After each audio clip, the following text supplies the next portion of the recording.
tarde. O meu nome é André Tomás, sou engenheiro de profissão, moro em Oeiras, tenho 45 anos, sou o pai da Maria Luísa, também conhecida como a Luizinha, que tem neste momento 10 anos de idade, está quase a fazer 11, e é doente, portadora de atrofia muscular espinhal, do tipo 2. A Luísa foi diagnosticada mais ou menos quando tinha 10 meses, cerca de 10 meses de idade, ali quase na fronteira da identificação da tipologia. E neste momento consigo dizer com ar de satisfação que considero uma criança saudável.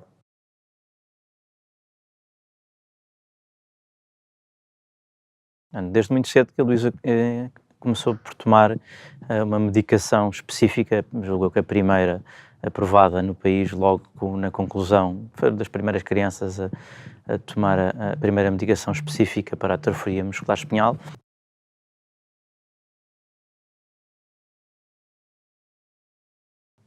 Do ponto de vista da família, eu costumo dizer e muitas vezes contar aos nossos amigos e em experiência familiar, a nossa vida tem sido uma montanha-russa de sensações e de sentimentos. Portanto, tem fases extremamente boas, fases extremamente duras de dúvida e de tomada de decisão. Ao contrário do primeiro tratamento que a Luísa fez logo numa idade muito cedo, se calhar com 2, 3 anos, já não me recordo, com a primeira terapêutica, teve bons resultados a primeira medicação e como a doença da Luísa, a atrofia muscular é progressiva, portanto vai havendo uma perda generalizada da força muscular, a primeira toma ajudou a controlar a evolução da doença. Portanto, quando surgiu a oportunidade de participarmos neste novo ensaio, fomos confrontados com uma tomada de decisão mais difícil do que a primeira, porque entre o não fazer nada e fazer alguma coisa, a decisão é sempre fácil do ponto de vista do combate à saúde. Entre ter que escolher entre duas questões mais ou menos desconhecidas, a decisão foi um bocadinho mais complicada. Ainda assim, fruto da força que a Luizinha nos transmite todos os dias, a despreocupação e a forma de encarar a vida, decidimos que teríamos que mais uma vez arriscar em participar.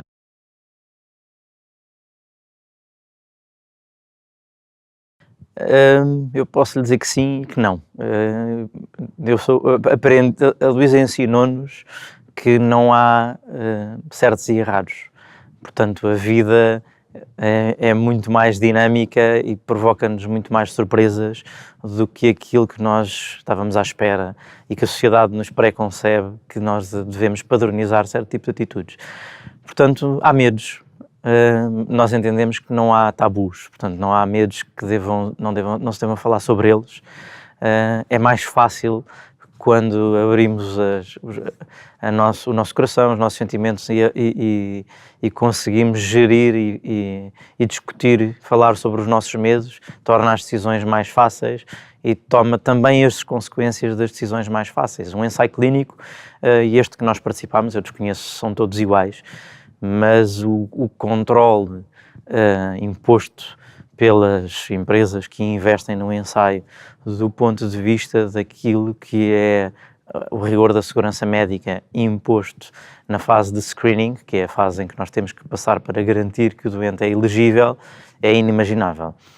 Uma das coisas que mais me marcou não foi a nossa situação, porque nós felizmente, durante a fase de screening, que demorou 12 meses, de ensaios recorrentes, visitas ao hospital, há algum trabalho, alguma logística associada do ponto de vista familiar para fazer acontecer, poder participar em todas as análises, mesmo a própria Luísa, que a determinada as análises ao sangue e os exames que teriam que fazer a determinada altura, o prazo dos intervalos em que eram feitos eram muito curtos, portanto muitas interrupções, e houve ali uma fase em que ela estava um bocadinho cansada da recorrência de idas ao hospital, mas olhando para o lado, e infelizmente alguns pais e alguns doentes ficaram a meio caminho da fase de screening. Portanto, nós sentimos-nos ainda, ao dia de hoje, muito sortudos dentro do nosso cenário, da nossa realidade, por termos conseguido participar no ensaio, mesmo sabendo que o ensaio é um total tiro no escuro, ou quase, porque já havia no ensaio participante algum histórico anterior, relativamente àquilo que são os resultados do ensaio e o acompanhamento pós-ensaio. Portanto, são terapias de medicamentos novos, são novos estudos que dependem da saúde da nossa filha, e nós, como pais, damos por nós muitas vezes a pensar: então, mas eu vou pôr a saúde da minha filha em risco, mas ela já está em risco. Portanto, há muitas dúvidas.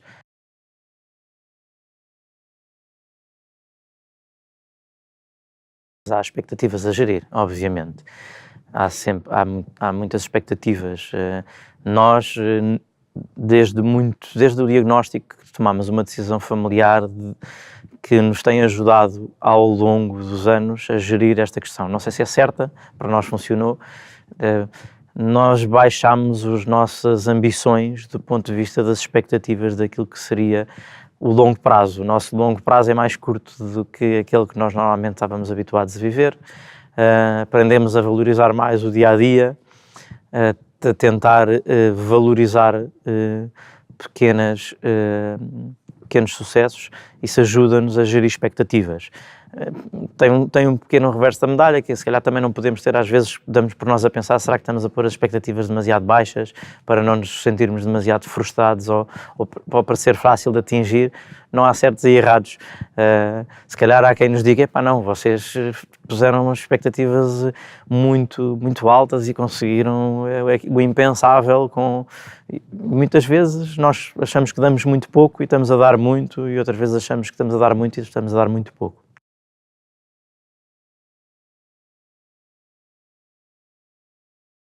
Considero que existem muitas barreiras administrativas ou burocráticas, principalmente, provavelmente oriundas de uma necessidade de gestão financeira, daquilo que é, ou da gestão hospitalar, daquilo que é o acesso à investigação. Portanto, o meu sentimento é que, para se participar num ensaio clínico, é preciso haver um mecanismo muito ágil dos hospitais. Há pais que se calhar poderiam ter os seus filhos a participar em ensaios clínicos muito mais facilmente, muito mais rapidamente, porque, sejamos diretos e frontais, há ensaios clínicos que são questões de vida ou de morte, podem salvar vidas, e para esses deveria haver, vamos chamar, uma via verde de acesso ao ensaio clínico, porque para essas pessoas o ensaio até pode não correr bem para esses pais, mas e se correr bem?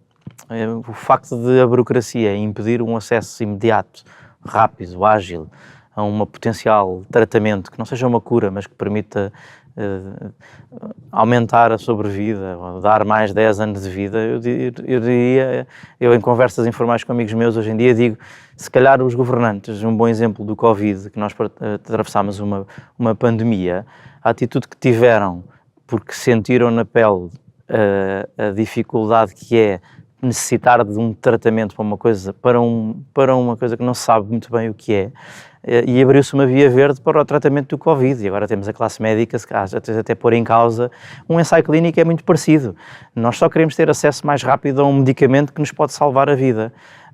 Se calhar politicamente, se as pessoas pensarem que ajudar a incentivar para algumas situações muitos ensaios clínicos, são questões de vida ou de morte, e a burocracia podia ser facilmente ultrapassada.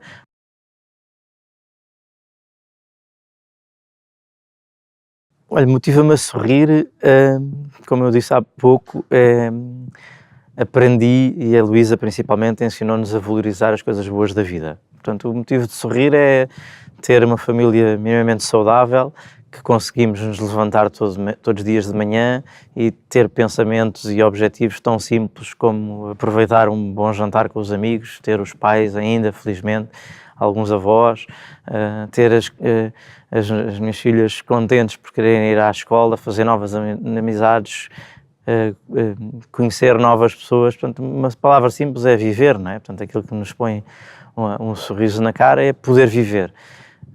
Portanto, acho que essa é a principal razão, é poder viver, estar vivo, aprender a valorizá-lo, e e felizmente estamos cá e continuamos a viver o dia-a-dia, sempre com novos desafios. A Luísa agora vai passar para o 5º ano, vai para a escola. Os desafios logísticos de um pai e de uma família são muito grandes. Tens questões de acessibilidades, questões de escolares, enquadramento, a própria logística da escola. Há sempre novos desafios todos os anos, há sempre novas preocupações e há momentos bons, momentos menos bons. Felizmente agora estamos a passar um momento bom e temos que o saber aproveitar, por isso vivemos a vida com um sorriso para aproveitar os momentos bons. Sabemos que os maus vão de voltar. E às vezes quando estamos em momentos bons até a nossa cabeça nos põe em momentos maus. Portanto, vamos aproveitar as coisas boas todos os dias e andar para a frente, como se costuma dizer.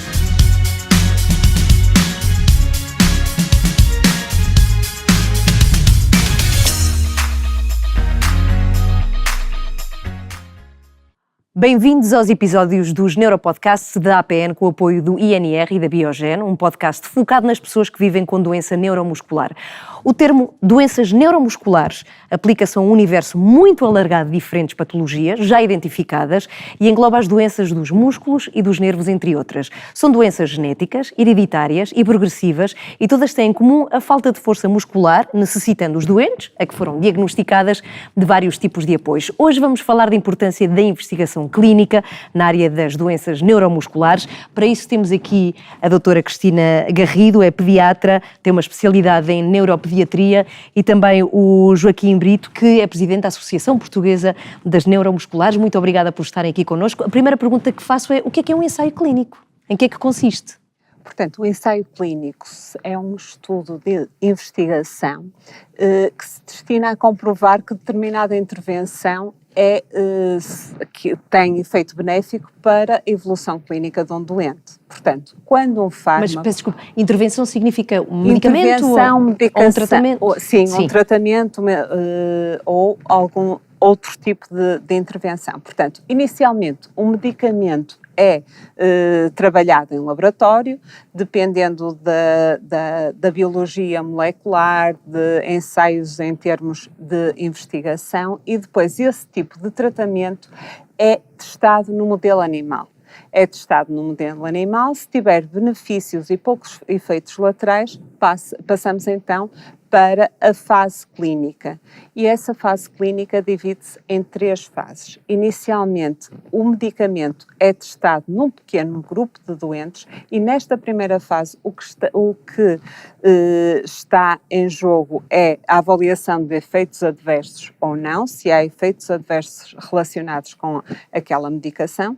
Titula-se a dose, portanto, isto com uma monitorização laboratorial e de exames complementares apertados, porque qualquer efeito lateral leva à interrupção do ensaio clínico. O que significa que não sabemos quanto é que pode durar um ensaio clínico para... É verdade. Um ensaio clínico. Sim, sim, sim. E depois dessa primeira fase, portanto, com poucos doentes e com principal realce sobre os efeitos adversos do dito medicamento, avançamos para a fase 2. Fase 2 já são grupos de doentes maiores e aí, além dos efeitos adversos, vamos avaliar os benefícios na progressão da doença. Nas doenças neuromusculares, de facto, é difícil de avaliar porque não vamos ter um efeito da droga, do medicamento, nos meses a seguir. Às vezes, para reportarmos o benefício, precisamos de um follow-up, ou seja, de um seguimento de vários meses ou anos. E já agora, diga. Daí haver um atraso neste tipo de ensaios, não é? Em relação aos resultados. Às vezes só é possível avaliar o efeito benéfico de determinado fármaco ao fim de anos. E pergunto, qualquer doente pode participar num ensaio clínico? Não, só podem participar naquele ensaio clínico os doentes que forem elegíveis para aquele ensaio clínico em função daquilo que o próprio promotor do ensaio, ou seja, o fabricante da molécula, ou quem desenvolveu a molécula, previu para que aquela molécula fosse eficaz. Ou seja, aquele ensaio clínico visa testar apenas o efeito daquela molécula que vai ser testada e que vai ser, posteriormente, se tiver resultados, vai ser transformada em medicamento, mas só para aquele grupo de doentes. Portanto, são os doentes considerados elegíveis.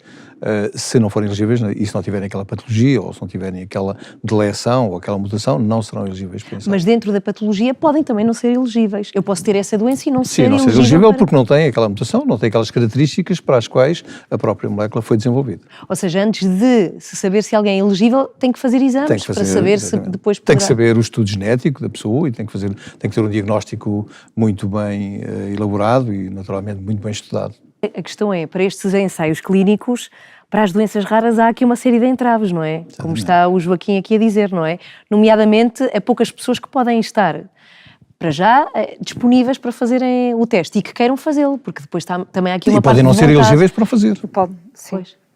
Isso quer dizer o quê? Já agora, uma pessoa elegível é o quê? Nos ensaios clínicos, geralmente as farmacêuticas têm que traçar um modelo de doença, portanto, têm que tratar para ter benefícios, para provar os benefícios, têm que ter uma população homogénea, portanto, mais ou menos igual, para acompanhar e ver se há benefícios. Ao contrário, portanto, é mais difícil e é necessário que haja vários centros, no caso das doenças raras, a contribuir para esses ensaios e esses estudos, ou então deslocar as crianças. Nós somos um país pequeno, portanto acabamos por ter poucos doentes com as doenças raras, ou seja, poucos doentes com determinada doença. Agora temos um grupo muito grande de doentes com doenças raras, não é?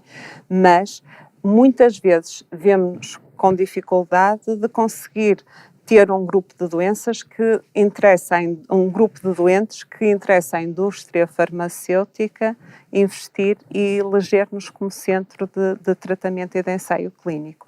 Portanto, muitas vezes nós recorremos a parcerias com outros, parcerias entre aspas, com outros hospitais, nomeadamente em Espanha, para conseguirmos que as nossas crianças consigam ser incluídas em ensaios clínicos, quando a doença é rara, porque lá está, apesar de tudo, a capacidade de mobilização de um grupo de doentes que tenha valor em termos de ensaio é maior em países maiores, não é? Temos aqui uma série de particularidades nestes ensaios que têm a ver com as doenças raras, porque haverá uma doença rara com muito menos pacientes. Vamos supor que existem 4 doentes em Portugal, ou seja, quanto justifica fazer-se um ensaio clínico para um problema com tão poucos pacientes e não só, quantos destes são elegíveis para os testes clínicos? Como é que se gera aqui esta questão, Joaquim? Podemos chegar à conclusão que nenhum dos 4 é elegível, exatamente porque nenhum dos 4 poderá não corresponder às características que são exigíveis para que o ensaio clínico decorra. Depois é uma questão de proporção, isto é, nos países onde haja uma população maior é mais fácil encontrar mais pessoas, mas não nos podemos esquecer que o grupo das doenças não musculares é de facto um grupo enorme, dentro das doenças raras, e portanto cada doença, cada patologia tem a sua taxa de prevalência diferente. Uma doença rara é classificada, pelo menos pelas normas europeias, como a doença que afeta menos de um caso por cada 2.000 pessoas, o que significa que desses 2.000 nós podemos não conseguir encontrar ninguém. E, portanto, temos depois que partir também do princípio que há muitas patologias que podem até nem estar a ser selecionadas para desenvolver esse ensaio clínico específico. E, portanto, no universo que as doenças neuromusculares atingem uma média de 1 para cada 5.000 nascimentos, temos casos em que há doenças que atingem um caso para cada 10.000, outros 50.000, outros para 100.000 e, portanto, a prevalência dessa doença determina também a importância e a necessidade de fazer o tal ensaio clínico. Depois também existem outros conceitos, como o conceito económico, enfim, se justifica ou não desenvolver esse ensaio clínico. Nós, da nossa parte, enquanto instituição, gostaríamos que todas as doenças fossem investigadas, porque reconhecemos que, de facto, é muito difícil fazer investigação clínica e ensaios clínicos efetivos e digamos, com uma efetividade positiva em todo o universo das doenças neuromusculares, porque elas são tantas. Não é fácil. E já agora, pela sua experiência, como médica, como pediatra, até que ponto é que um doente de uma doença rara está disponível para fazer parte de um ensaio clínico? Isso. Essa pessoa quer, não quer? É complicado. Pois. Em doenças que que o prognóstico é mau a curto prazo, há uma ânsia de participar em ensaios, porque de facto sabemos que a curto prazo vai haver um desfecho menos bom. Para outro tipo de doenças, é difícil, é mais difícil recrutar, porque de facto o que nós sabemos recrutar para os ensaios clínicos é que os ensaios clínicos são muito exigentes em termos de tempo, de exames, de monitorizações. As crianças vão ter que se deslocar várias vezes ao hospital, muitas vezes semanalmente, colher análises, ser submetida a vários exames que depois, posteriormente, e na prática clínica, quando o fármaco for aprovado, não será necessário, mas numa fase de ensaio será, porque nós temos que monitorizar muito bem tanto a evolução clínica como os ditos efeitos laterais. E, portanto, também a família tem que ter conhecimento de todos esses entraves e todos esses pormenores que depois, claro, que vão influenciar a decisão de fazer ou não fazer. Pela minha experiência, é muito fácil quando, infelizmente, o desfecho que se prevê não será o mais favorável. Para outras doenças, compreende-se que será mais difícil de recrutar. Claro que sim, sendo que estes ensaios clínicos são de vital importância, não é? Também para o tratamento. Sim, claro que Vocês sim. já devem ter testemunhado com certeza de medicamentos que não havia e que agora existem, não é? Graças a estes Sim, as doenças neuromusculares, por acaso, é um grupo Sim. de doenças para o qual há muita investigação, mas digamos que a medicação em si demora sempre imenso tempo a chegar. Mas julgo que as famílias, tal como dizia a doutora Cristina, estão todas elas muito ávidas de resultados, claro porque que sim. são doenças genéticas muito, muito incapacitantes, são doenças de facto muito difíceis, com as quais é muito difícil lidar, sobretudo a nível familiar e até mesmo a nível clínico. É muito, muito, muito duro vermos uma criança a degradar-se muito rapidamente, porque há doenças que têm uma progressão muito rápida, e depois, dentro das neuromusculares, há grupos para os quais há uma investigação há imenso tempo, mas para a qual não há qualquer resultado, não é? Portanto, os resultados vêm a conta-gotas. Hoje já estamos um bocadinho numa era da terapia genética, todos nós temos uma esperança diferente de que a terapia genética possa corrigir. Eu, por acaso, pessoalmente, não estou à espera que a terapia genética venha resolver mais rapidamente o problema, porque eu acho que as dificuldades que existem hoje com a terapia genética são basicamente as mesmas que existiam há uns anos. Mas temos uma esperança renovada, porque quando percebemos que já há uma forma de modificar o percurso de determinadas doenças, e sendo as neuromusculares quase todas elas genéticas, então já começamos a alimentar a esperança de que vai ser possível, pelo menos naquelas que são mais prevalentes, poder fazer um trabalho um bocadinho mais incisivo e com melhores resultados, como temos hoje. Já temos hoje alguns medicamentos para as doenças neuromusculares com excelentes resultados e com uma modificação significativa do percurso da doença. Quando falamos de ensaios clínicos, falamos de premos e promos, e já vamos explicar o que é. Agora, eu gostava de saber outra coisa que é, porque o Joaquim focava aqui esta parte da avidez de uma família com filhos que estão doentes. Sim. Quando sabem que há um ensaio clínico, de que maneira é que se controla essa ânsia de saber se algo vai acontecer? Há muita avidez, e por isso a internet é o meio mais fácil das pessoas procurarem novos ensaios, novos estudos. O que eu queria realçar... Quando há um novo ensaio é publicitado, ou seja, as pessoas sabem-no? Não, hoje é fácil descobrir. Hoje é fácil, mas sim, o que eu aconselho sempre é que falem com o médico assistente, porque muitas vezes há muitas especificidades dos tratamentos e por isso o médico assistente tem a obrigação de, além de estar atualizado, se segue um doente com uma doença rara, tem que estar atualizado em relação aos ensaios clínicos que estão a decorrer para essa doença, e deverá ser a pessoa de referência para tirar as dúvidas sobre outras informações ou informações que chegam aos pais do doente. Portanto, o que eu aconselho é sempre procurar um médico de família para aconselhar sobre esse tipo de ensaios que possam acontecer em relação a determinada doença. Sim, e ter confiança, não é? Ter confiança, porque acredito que isso... há sempre um lado assim meio mágico que sim. esperamos de que se calhar o médico está enganado e isto vai resultar, não é? E esse é o problema. Sim. Esse claro. é o problema. Quando a doutora Cristina refere ao médico de família, eu atrever-me a corrigir que o médico de família pode nem sequer ter conhecimento do médico de família, é o médico que acompanha a família naquele caso, daquela doença. É importante que isso seja dito. Mas ainda relativamente à qualidade da informação, e quando falamos da facilidade de aceder a essa informação, nós sabemos que hoje a internet tem informação muito boa, mas também tem informação horrível. Tem aquelas informações que nem sequer nunca deviam ser autorizadas para publicar, mas elas são publicadas e nós não conseguimos fazer nada contra isso.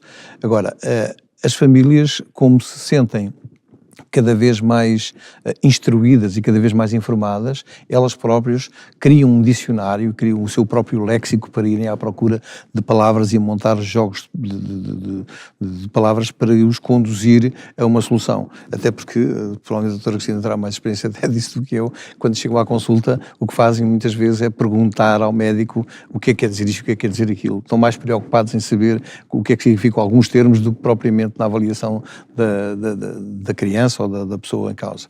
E, portanto, é preciso esclarecer e passar a informação de que, efetivamente, a informação que está na internet nem toda é boa, é preciso saber selecionar qual é a melhor e depois saber interpretar muito bem tudo o que lá está escrito, porque às vezes o que lá está escrito nós não sabemos interpretar, não sabemos os termos, não sabemos os significados, não sabemos como classificar determinadas urgências e, portanto, chama aqui a atenção para que é muito importante que isso seja feito. Muito bem. Agora, vamos à tal questão dos prémios e dos promos, que tem a ver com a experiência reportada pelos doentes, não é? Sim. O que é o prémio, o que é o prom, o que é que isso significa? O PROM são os Patient-Related Outcomes, portanto, são escalas que são feitas para o doente poder contabilizar parâmetros que não são contabilizados nas escalas motoras que nós usamos habitualmente. São escalas de bem-estar em que o doente pode reportar dados subjetivos, como seja a dor, a fadiga, o bem-estar, e são cada vez mais usados nos ensaios clínicos para avaliar... individuais e muito pessoais. Sim. É a avaliação que cada doente faz em relação àquilo que está a acontecer. E o PREM? O PREM é a experiência em vez de outcome, portanto é a experiência que tem com os serviços clínicos que recebeu e também isso pode exteriorizar em algumas escalas. Portanto, é uma maneira de tornar objetivo e interpretável em termos de um ensaio clínico de experiências dos doentes. Portanto, coisas mais subjetivas, como seja a dor, que é difícil como seja o cansaço, a fadiga, a capacidade motora, o bem-estar, a qualidade de vida, e essas coisas são cada vez mais integradas nos ensaios clínicos, e muito bem, porque de facto é isso que nós estamos a trabalhar para o bem-estar do doente, não é?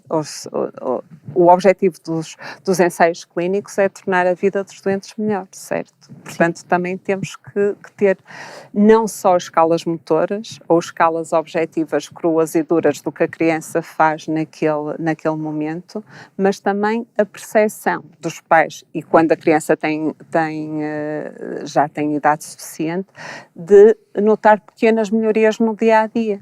No caso das doenças musculares é muito importante a fadiga, a tolerância ao esforço, ao exercício, que essas escalas o permitem fazer. E essas escalas são feitas onde? Como? De que maneira? E são escalas standard que são criadas mas tipo Planete, feito num computador? São escalas que são criadas e desenhadas em função da quantidade, do tipo de força, de quem avalia a aptidão física de um determinado doente, enfim, são coisas estudadas em função dos limites mínimos e dos limites máximos. Mas são perguntadas ao doente quando? E de que maneira? Enquanto decorrem... No dia das avaliações, além da parte motora objetivada pelos terapeutas e pelos médicos, há uma parte que é um questionário, que aí o doente pode objetivar e relatar a percepção dele. E portanto, a comunidade médica depois pega nesses dados todos? Sim, claro. Essa é a dificuldade que a doutora Cristina referia há pouco, que é o ensaio clínico e uma avaliação de determinada evolução da doença, exige uma monitorização constante.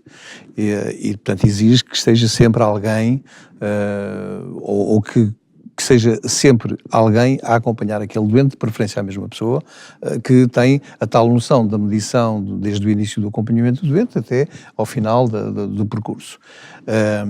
E face a isso, houve até nos últimos anos uma evolução muito significativa, porque foram criadas, sob proposta da União Europeia, 24 redes de referência nas doenças raras, que foram criadas especificamente para as doenças raras, dentro das quais existe uma rede para as doenças neuromusculares, que é a EuroNMD, que tem depois, ao nível europeu, alguns centros de referência onde são desenvolvidos, onde deveriam ser desenvolvidos todos estes estudos, e por isso é que eles são centros de referência.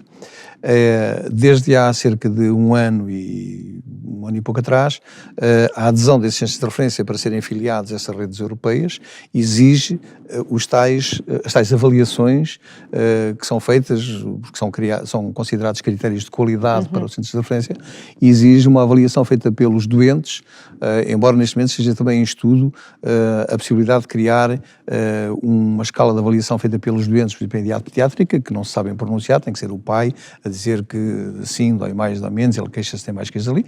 Os adultos, naturalmente, pronunciar-se-ão por eles próprios, mas isto é o que vai definir, digamos, para o futuro, vai definir o sucesso desses ensaios, da evolução da doença e até da capacidade que cada centro de referência tem de gerar ali alguns ensaios clínicos e alguma monitorização daquilo que é preciso. Em Portugal, infelizmente, não temos assim uma grande experiência de centros de referência. Vamos ver se conseguimos agora avançar. A doutora Cristina Garrido, por acaso, trabalha num que foi criado desde 2022, desde o início de janeiro, afiliado à rede, mas que está a dar os seus primeiros passos. Claro. E, portanto, estamos agora a começar a montar alguns serviços inerentes à própria existência do centro de referência.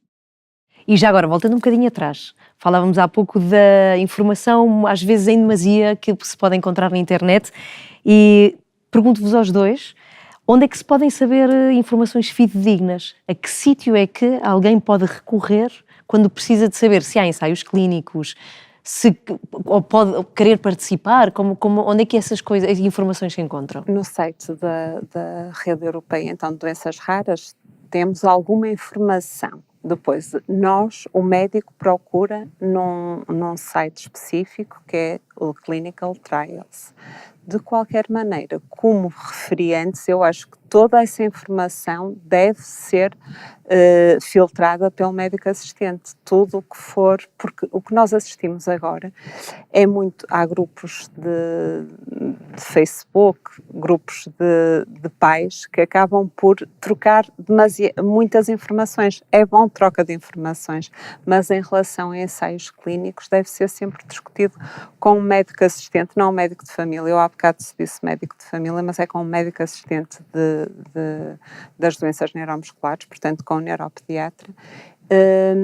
Deve ser sempre discutido a elegibilidade, a sensatez de o colocar em determinado tratamento, em determinado ensaio clínico. Por exemplo, até a própria evolução clínica do doente, que por vezes, como dizia a doutora Cristina bem, é discutida entre pais em grupos de WhatsApp, do Facebook ou qualquer outro, e por vezes não corresponde exatamente àquilo que se passa, porque cada caso é um caso. Ou seja, um doente pode ter uma evolução clínica que é favorável e, portanto, os pais estão eufóricos, dizem, o meu, enfim, já faz esse movimento, já faz aquele, e o outro caso pode ter o mesmo diagnóstico, mas pode ter uma evolução completamente diferente, porque foi diagnosticado mais tarde, porque tem uma evolução ele próprio também diferente, a condição física do doente é diferente e, portanto, nunca podemos generalizar, e é por isso que é sempre importante todas essas informações serem filtradas, serem aconselhadas por alguém. Podem também sempre contactar a Associação de Doentes, que os canalizará com certeza exatamente para o médico assistente e que lhes dará esse conselho, para que não caiam naquele erro de trocar muita informação que depois os próprios pais não sabem digerir e nem sabem classificar. Isso é muito importante. Por exemplo, já aconteceu ter que desaconselhar alguém a fazer parte de um ensaio? A fazer parte de um ensaio, não.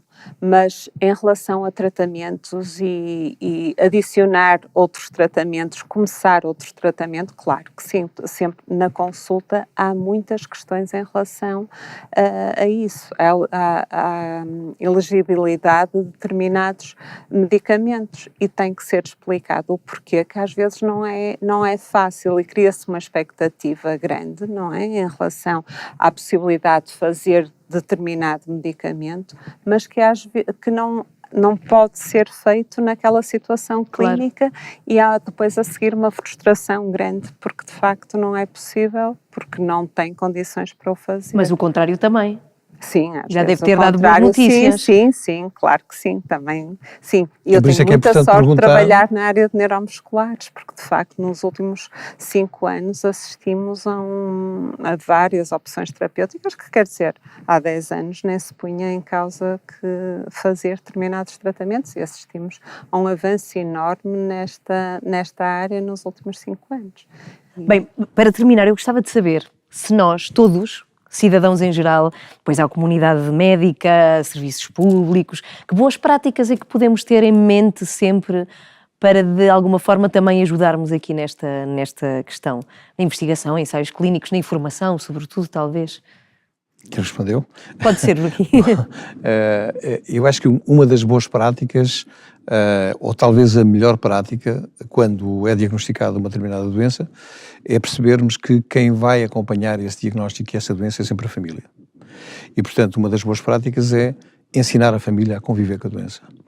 E a conviver com a evolução da doença, e tentar explicar da melhor forma que aquela doença vai ter aquele efeito naquela família, para que toda a informação seja o mais filtrada possível. E depois todo o acompanhamento médico, que não tenha a ver com a questão das acessibilidades, e todas aquelas coisas que escapam um bocadinho até à consulta médica, poder ficar exclusivamente para a consulta, da avaliação, de acompanhamento, que se deve dedicar à parte clínica e à parte de evolução dos tratamentos e dos ensaios, por aí fora. Todo o resto, aquele aspecto mais social, deve ser muito bem acompanhado, e a família deve estar muito ciente de que é uma parte decisiva até da evolução da doença.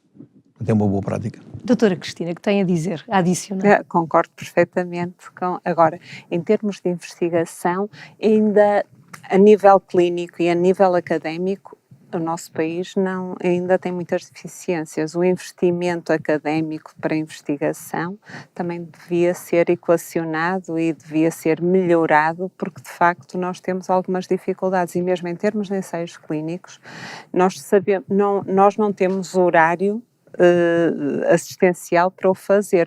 Muita gente faz pro bono a parte dos ensaios clínicos, porque ainda não está contemplado no horário